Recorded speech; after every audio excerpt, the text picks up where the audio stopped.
Hello guys, how are you? So I'm Sadiq. I'm gonna discuss a very frequently asked topic today, which is what should be my IELTS score for Canada Express Entry program, right? So this is a little bit difficult to understand for somebody because right now the Express Entry program that has embedded IELTS with the education and also your job experience. So that is what made sometimes difficult to understand what should be my IELTS score, because not everyone's education and experience is same.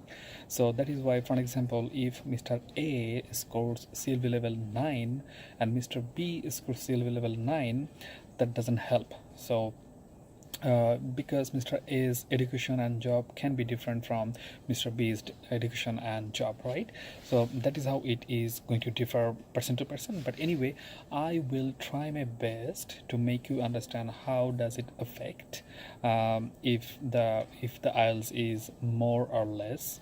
So anyway, let's first start with the CLB, which is Canadian Language Benchmark. So I guess most of you know what is the equivalency of the CLB level in terms of the IELTS bands. So still I am just giving the table so that you know what should be your equivalent CLB level in terms of your IELTS band. Okay, so I'm just sharing the table here now. So today I just came prepared, okay, because this is a little bit complex topic, so I just don't want to miss any topic. So right now, as per the Express Entry program is concerned, the number one criteria is you'll have to satisfy the 100 points FSW grade. That means at least in that 100-point grade you'll have to score 67 points. That means if you're not qualifying the 67 points, you are totally out of the game. You're not going to qualify the Express Entry program then. So again, after qualifying these 67 points, then you're gonna calculate, okay, what are the eligibilities you have. Then according to those eligibilities, your points will vary. Okay, so now let me make you understand one point very clearly. In this 100-point grid, which is FSW, there is no relationship with IELTS, education and job. You have different points for IELTS, education and job.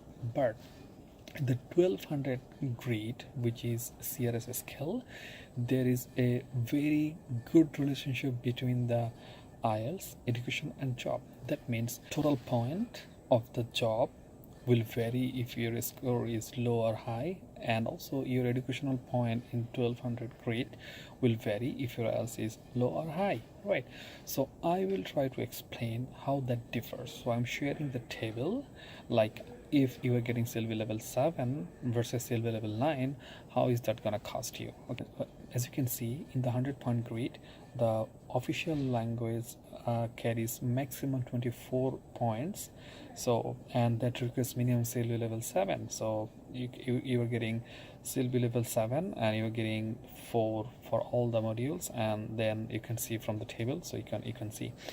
And then if I want to share the experience, so it varies from 1 year to 6 years or more. So that is also just very simple and plain. That doesn't have any relationship with the IELTS score. Same goes to education. So like if you're bachelor, if you're masters, if you're PhD, that is absolutely plain calculation for the 100-point grid. But whenever we're talking about 1200 grid, that means the CRS point grid, that becomes complex. So please pay very keen attention from now on. Okay, I'm sharing the table which is for the CLB level benchmark. So what will happen if you get CLB 7, 8, 9 or 10, and I'm sharing the points here in the table. And for the education, you can see which is marked already. If you get CLB level 7, then the point will be 13 and 25. If you get CLB level 9, the point is gonna be just double, which is 25 and 50.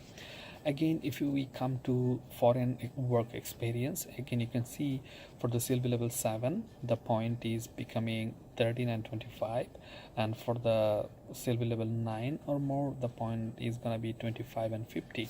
So that is clearly indicating that IELTS is playing a very vital role in the 1200 quit. Okay, now just for your clarification, somebody may ask, like, what would be if my spouse also take part in the IELTS exam?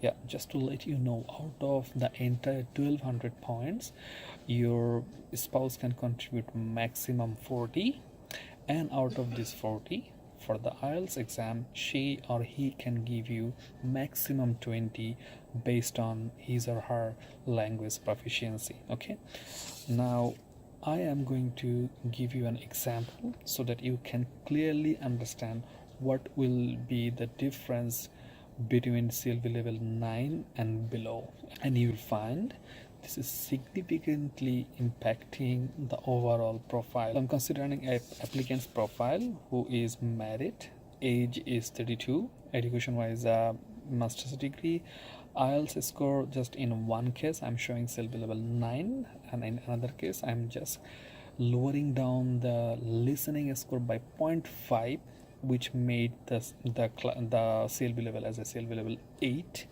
Then I'm considering no Canadian education, no work experience, like no Canadian experience. Then foreign experience, I'm considering 3+ years.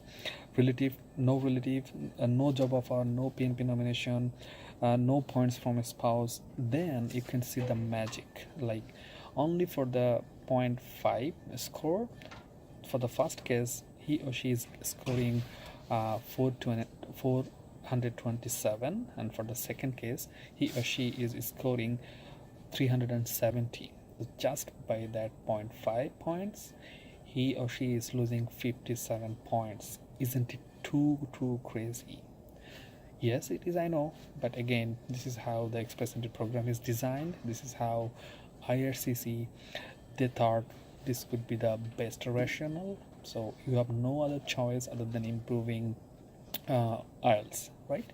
So I guess the video you have seen just now is gonna make your understanding a little bit clearer than before, and if it is not, please feel free to leave your comment. We will come back to you with the answers, and for sure we will come up with a total video on CRS score calculation and another video with 67 points calculation. So stay tuned, my friends, and see you on next some other videos. Bye bye.